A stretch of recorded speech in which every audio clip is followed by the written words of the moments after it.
Hey all the future assistant professors, welcome back to English by Pooja Singh and to the literary criticism series. So we are discussing the Enlightenment age critics and the philosophers and the thinkers. So we have already discussed about the John Locke. Now today we'll be talking about Giambattista Vico. How will you be pronouncing it? Giambattista Vico. He was an Italian philosopher, right? So we'll be dealing with it today. And if you haven't watched the literary criticism series, make sure you watch that complete series because that is very, very, very important. You might not realize the value of literary criticism series now, but before your examination of December 2025, so many things are going to change. So make sure you don't waste your time by not watching it. Make sure you complete your literary series. It might be very difficult if you will not watch it now. So let's get started. Who was Giambattista Vico? So he was born in 1668 in Naples, Italy, as I have told you, and he was a jurist. He was a jurist. He was a jurist of the age Enlightenment. Okay. So if the next question comes, who was the jurist of the Enlightenment age? So you have the answer. He was a professor of the rhetoric at the University of Naples. Time period, if we'll talk about it, was from the late Renaissance to the early Enlightenment period.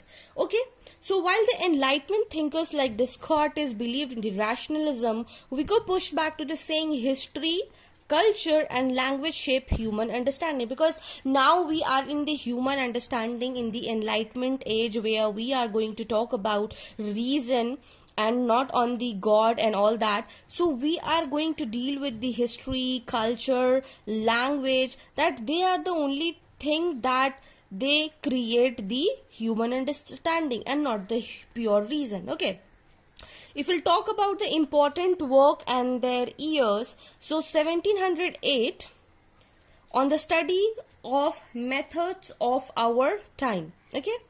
And in this, it mainly deals with the critique of Cartesian rationalism and what was the emphasis on the rhetoric and the history. So what you have to remember? You have to remember the year and the work name. The next work was in 1710, that on the most ancient wisdom of the Italians, and this work deals with the mythology as early human wisdom. Okay. In 1725, this is considered as the most important work, that the Scienza Nuova means the new science. So it was his masterpiece in which he has talked about the theory of historical cycles, origin of language and society.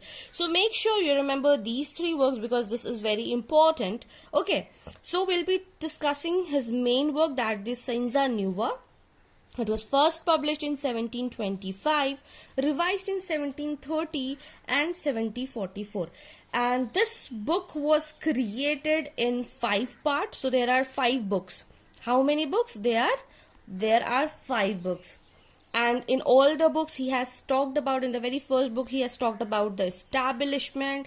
In the second book he has talked about the poetic wisdom. In the third book he has talked about the discovery of the true Homer. And in the fourth book he has talked about what are the course of nation and how the nation works. And in the fifth book he has talked about how the resource of human institution which nation takes when they rise again. So these are the book title, and you can watch in which he have dealt with all these things. So basically his aim is to create a science of humanity, understanding and how societies evolve. So if you'll talk about, he has just criticized what we call the modern rationalism. Okay. So we'll talk about 3 ages theory that he has given in his book number 4, that age of gods. What is the age of gods? That is ruled by divine authority, and language is what, poetic and symbolic. तो ये बोलते हैं कि जो as of God's था उसमें कौन rule करता था, that was ruled by the divine authority, and where language was poetic and the symbolic. In the second form, he talked about the age of heroes, that is the aristocratic rule, epic literature dominates. Age of men, where the democratic governors are there, that is the monarchy, prose, reason, and philosophy emerge.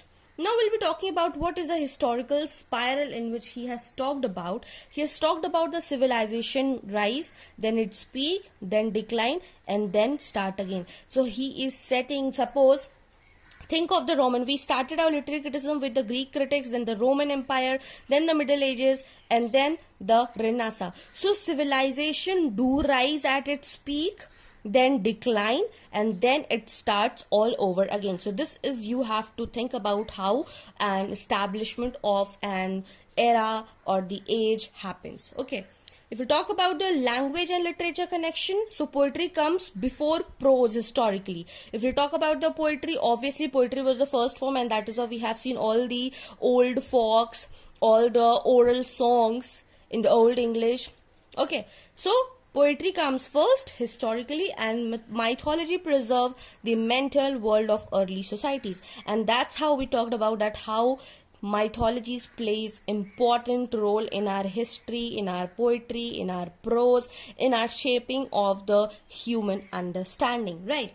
Then what is the criticism of rationalism? It was a Descartes that says that math and reason explains all. But here he says, Vico says, no, you need culture, you need myths, you need tradition to truly understand people. And I do agree with Vico. Why? Because maths and reason is just not, very evident to prove it all. For understanding people, you will be needing culture, you will be needing myths, you will be needing tradition. If you want to explore how people think, how people talk, how people walk, and all these things. So yeah, I do understand, and I agree with Vico.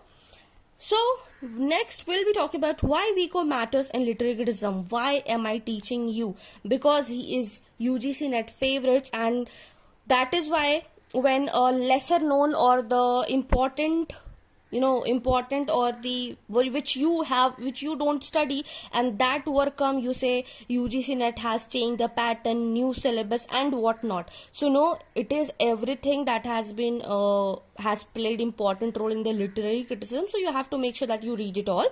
So that is why I have made this.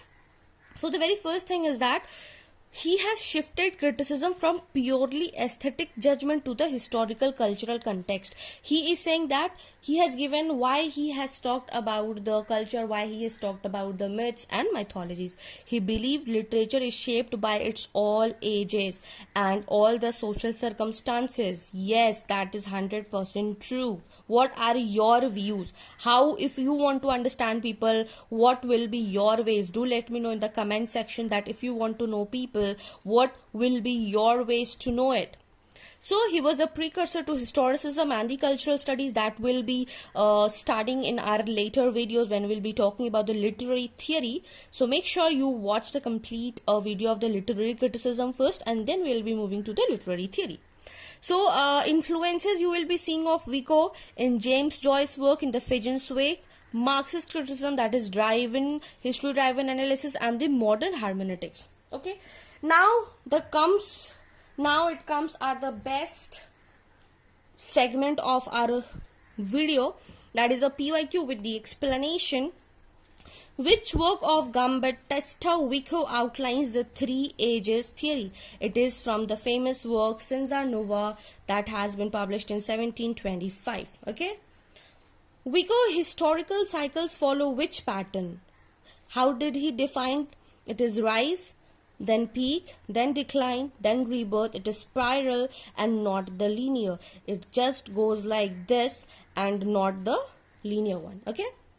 In Scienza Nuova, which age is dominated by epic poetry? So it is the age of heroes. Okay. Next question. And these all are PYQ that has been asked in the UGC NET. Who opposed Descartes' rationalism by emphasizing culture and history?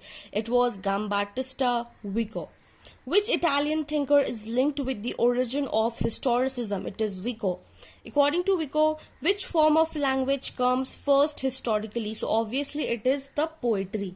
Then Vico's work had a strong influence on which modernist author's cyclical history concept? It is James Joyce. That the influence you have seen. Question number 8.